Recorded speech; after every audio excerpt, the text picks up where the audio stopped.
Chairman, ranking members, and members of Congress, good morning. Thank you for this opportunity to speak with you and present my truthful testimony to the American people. I sit here today under oath for one reason and one reason only. The American people deserve to hear the truth. Though the truth involving the deep corruption of the Biden family, including the malfeasance of the sitting President of the United States, might be raw and unpleasant, the American people must hear it. You're presented here today with two narratives in this investigation.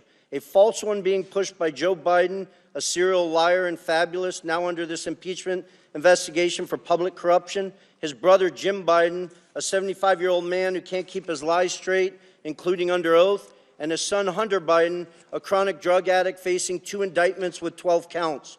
You also have before you the truth, confirmed by multiple Biden family business partners over many years and backed up by mountains of irrefutable evidence, including text messages, emails, documents, recordings. I am the only Biden family business partner with an impeccable military record. I'm grateful that this country has given me the freedom to be successful. I worked hard to become independently wealthy. I've taken several businesses public, sold multiple businesses to some of the world's best private equity firms. In fact, my business success is why they sought me out. However, what they have done is repugnant to me. I am here today because I'm a patriot and I'm a truth teller. We keep hearing from certain corners that our democracy is at risk and democracy is on the ballot in 24. Yet the same people preaching this mantra know better. They continue to lie directly to the American people without hesitation and remorse. Rep. Dan Goldman and Jamie Raskin, both lawyers, and Mr. Goldman, a former prosecutor with the SDNY from New York, will continue to lie today in this hearing and then go straight to the media to tell more lies.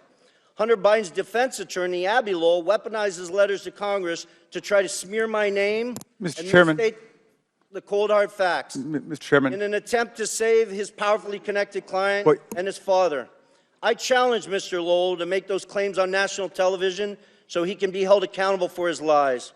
Prior to my successful business career, I was an officer in the United States Navy. At Navy's elite Naval Nuclear Power Training Command, I later served as the command's chief technology officer. Mr. Bobulinski, I'm sorry for the disruption. Please continue your opening statement. I think you, Mr. Raskin, used. We'll make sure it's right. We'll make sure. Okay, great. I just want to restate, make sure the American people hear all these facts. Abbe Lowell weaponizes letters to Congress to try to smear my name and misstate the cold hard facts in an attempt to save his powerfully connected client and his father. I challenge Mr. Lowell to make those claims on national television so he can be held accountable for his lies. Prior to my successful business career, I was an officer for over 6 years in the United States Navy's elite Naval Nuclear Power Training Command as a decorated master training specialist. I later served as the commander's chief technology officer, where I held a huge security clearance from the Department of Energy and the NSA.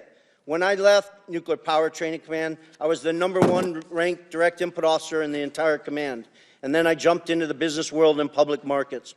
While I have made a few contributions over the years to Democrats, such as Representative Ro Khanna, I don't see him, but I hope he shows up today.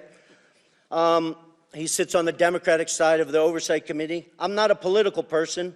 I come from a family with a long history of distinguished service in our nation's military, including my father, both of my grandfathers, and my brother, all of whom were willing to sacrifice their lives for this great country. My sister serves our military vets for 2 decades at the Veterans Administration. We've lived our life as a family in service to this great country. I hope the American people will pay close attention to this hearing. I also hope they will understand that some members of this committee will engage in absurd attacks and efforts to try to deflect attention from the facts. And I will present today by questioning my integrity and my patriotic duty. You may see me speak passionately at this hearing, but for good reason. Not only was I willing to die for this country, every single male member of my immediate family was willing to die for this country. I want to be crystal clear. From my direct personal experience and what I've subsequently come to learn, it is clear to me that Joe Biden was the brand being sold by the Biden family.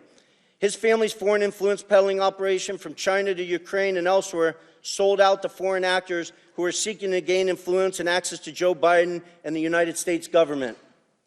Joe Biden was more than a participant in and a beneficiary of his family's business. He was an active, aware enabler who met with business associates such as myself to further the business, despite being buffered by a complex scheme to maintain plausible deniability.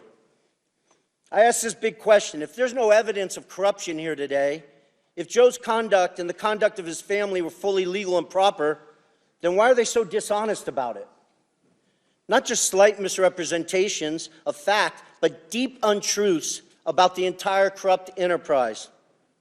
Hunter Biden gave his transcribed interview on February 28th and lied throughout his testimony. Here's just one egregious example of Hunter's perjury. He lied to the committee on important details concerning his money demands and threats to CFC in text messages on July 30th and 31st, 2017. He leveraged his father's presence next to him in that infamous text to strong-arm CFC to paying Hunter immediately. Jim Biden also lied extensively throughout his transcribed interview on February 21st and perjured himself. An example of that, on page 100 of his transcript, Jim is asked specifically, do you recall having a meeting with Hunter Biden, Tony Bobulinski, and Joe Biden? Jim's response, absolutely not.